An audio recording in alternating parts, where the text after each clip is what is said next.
So here's a story that our team at the Hindustan Times has been tracking for about a week now. Who exactly is Matthew VanDyke, the mysterious American who was arrested along with several Ukrainian nationals by India's NIA? Now, I could tell you what other newspapers or TV channels have probably already said so far.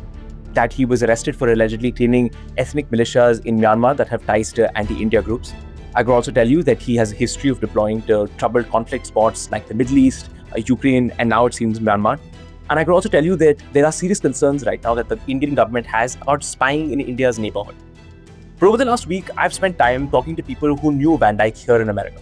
People who are familiar with how he thinks, what motivates him, and what he might have been doing in Myanmar. Now, our story on that came out just a few days ago. And on this episode of HT Explained, we're going to explain the history and some of the mystery surrounding Matthew VanDyke.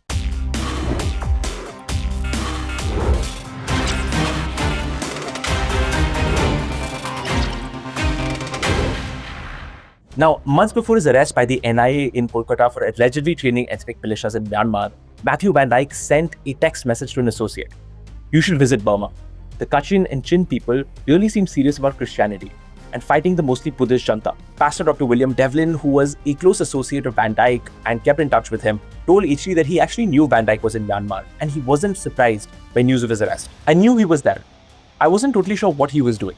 He just happened to mention he was there in Myanmar training people." Now, the interesting thing about VanDyke and the organization that he founded, Sons of Liberty International, is that they've spent most of the last decade deployed in war zones. They have trained Syrian Christian communities to fight ISIS. They have also worked with Ukrainian civil defense units that have been grappling with Russia's invasion of their country.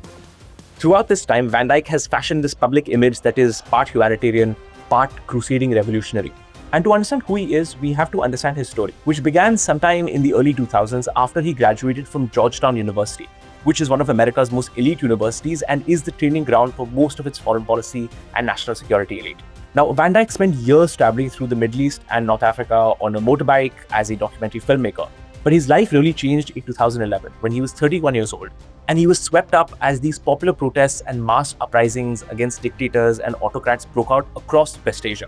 Now, this became known as the Arab Spring. And with no military experience whatsoever, VanDyke signed up to fight alongside Libyan armed groups that wanted to bring down the government of strongman Muammar Gaddafi, who had ruled the country as a dictator for the last 40 years. My ideological belief in freedom and democracy, formed by years in the region, combined with my strong friendships in Libya, compelled me to take up arms as a freedom fighter.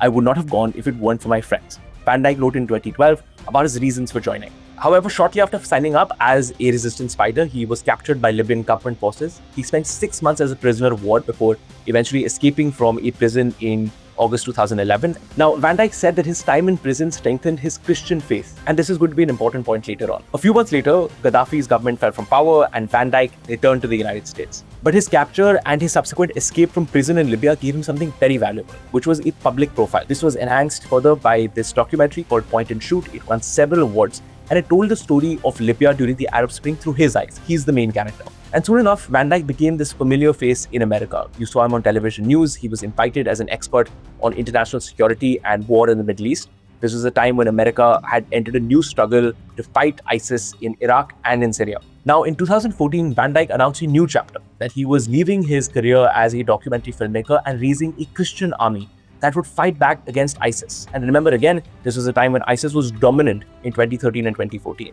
Now, that was the beginning of Sons of Liberty International, which began recruiting former US military personnel to train Syrian Christian communities to fight back against ISIS. Yet Sons of Liberty International has always stressed that it is not a mercenary group.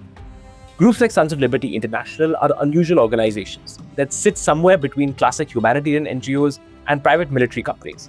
They present themselves as non-profit combat charities. They raise money from donors, then use it to provide free military training and advice to local forces they see as victims of aggression. For example, Syrian Christian militias facing ISIS in Iraq, rather than working for paying state clients, says Pavel Koshnak, a researcher at the Slovak Academy of Sciences who studied Soli and interviewed VanDyke in Iraq. Now, unlike a lot of other private military companies, Sons of Liberty International is actually registered as a tax-exempt non-profit in the United States since January 2015. And according to documents that the group has filed with the US Internal Revenue Service, it says that it gets all of its income through contributions and grants from donors. And in Iraq, we have to know that Sons of Liberty International trained over 300 people for the Nineveh Protection Unit, which was a militia that was comprised of Syrian Christians. They were created specifically to resist ISIS at the height of its power in 2014. Now, VanDyke and Sons of Liberty International provided these groups with training equipment, with protection gear, with body armor, walkie-talkies, and other military assistance. They also worked with the Nineveh Protection Force, which was another militia. But VanDyke and Sons of Liberty International stirred up a lot of controversy during their time in Iraq. One controversy was that the group never clarified whether it had received permissions from the US State Department to train foreign military groups. It was legally required to bring those permissions. Now, VanDyke told US media outlets that the State Department was actually aware of his activities. And this was a statement that was subsequently contradicted by US diplomats in Iraq on the ground. A number of ex-US military trainers who had been recruited by VanDyke also quit because they felt that they were operating in Iraq illegally. The State Department also did not respond to a query from us at the Hindustan Times asking a very simple question. Did Sons of Liberty International and Matthew VanDyke have a license to train foreign military groups? Now, despite this controversy, VanDyke and Sons of Liberty International have continued to operate around the world. VanDyke has become a major public figure. His public social media profiles have nearly 1 million followers across platforms. The Sons of Liberty International claims it has been active in Venezuela since 2018, raising funds to oust the government of President Nicolas Maduro. After Russia's invasion of Ukraine in 2022, VanDyke and Sons of Liberty International deployed to Ukraine with a team of 10 to 12 trainers. And initially, it provided military training to civil defense forces, including the use of non-lethal equipment, according to the group's website. And the group now says that it is helping Ukrainian defense forces develop prototypes for battlefield technology to help in their fight against Russia. Now, I asked Pastor William Devlin, who I introduced you to before, about VanDyke and what really motivates him. And what he said to me was that VanDyke wants to fight for the underdog. His motivation is always to serve the underdog, as he's done in Libya, Iraq, Kurdistan, and as he was doing in Myanmar. He wanted to work alongside those fighting for freedom against oppressive draconian governments. However, it's also clear that VanDyke and those funding his organization are motivated by a desire to support Christian minority populations globally. A lot of our supporters are people who care about Christian persecution and what's happening to people of their faith, VanDyke said in a 2016 documentary. Now, according to Pastor Devlin, Myanmar is getting a lot of attention from Christian advocacy groups in the United States because of the country's civil war that seems to be targeting Christians. For example, the US Commission on International Religious Freedom said that Myanmar's military authorities have destroyed churches, they've exacted forced labor from Christians, and they've occupied parts of Myanmar like the Chin and Kachin states, where many of the country's Christians live. The issue of Myanmar and the persecuted Christian minority there is always a focus for us volunteers, who at times are not only made up of non-governmental organizations and civil society organizations. We also have US government people and State Department people on the phone. Now, a question you might ask is, where is the money coming from? And the interesting thing to note is that it's not clear whether the organization really has the resources it needs to be effective. We looked at documents that were filed by Sons of Liberty International with the US Internal Revenue Service to understand where its funding was coming from and how much funding it was getting. What we found that the group has really struggled with inconsistent fundraising. For example, while the group received around $250,000 from donors in 2017 and 2022, that number fell to just $62,000 in 2024. Also, the group's expenses are often much larger than donor contributions. For example, in 2024, Soli's expenses were around $104,000, which left the organization with a shortfall of $40,000. The same was also true of 2023, when its expenses exceeded contributions from donors by $118,000. And we spoke to Devlin about this, who said that VanDyke was always complaining that he had no money. The second thing that we're not really sure about is VanDyke's relationship with the US government. Now, when he was arrested in Kolkata last week, there was a lot of speculation that Indian government authorities were concerned about the possibility of foreign espionage in India's northeast and in Myanmar. Now, I spoke to Pavel Koznach about this, who studied the group's operations in Iraq, actually knew VanDyke when he was in Iraq. And he said that he wasn't aware of any US government connections. In Iraq, I did not find evidence that Soli was an arm of the US government or military. They operated in a grey zone. US authorities were aware of them, but there was no sign of official sponsorship or command. Their resources or access also did not indicate such support.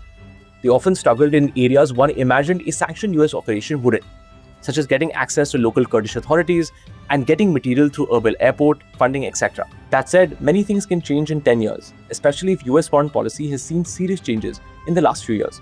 However, VanDyke did claim that he was in contact with US diplomats. In 2016, he was featured in a documentary where VanDyke is filmed arriving in Washington, D.C., and he says very clearly that he's there to meet diplomats at the US State Department. Koznach's study about the Sons of Liberty's operations in Iraq said that the group often accompanied members of the Assyrian Christian militias to meet the US State Department on several occasions. Now, in response to the arrest of Matthew VanDyke by Indian authorities, we reached out to the State Department, and a spokesperson for the department said that Washington was aware of the situation, but wouldn't comment due to privacy concerns. But in the absence of hard facts, the concerns, the controversies, the questions around Matthew VanDyke and what his organization were doing in Myanmar have only deepened. We're going to be keeping our eyes on this story. Once again, I'm Shashank Mattoo. I'm America correspondent for the Hindustan Times here in Washington, D.C. Thanks so much for watching us again.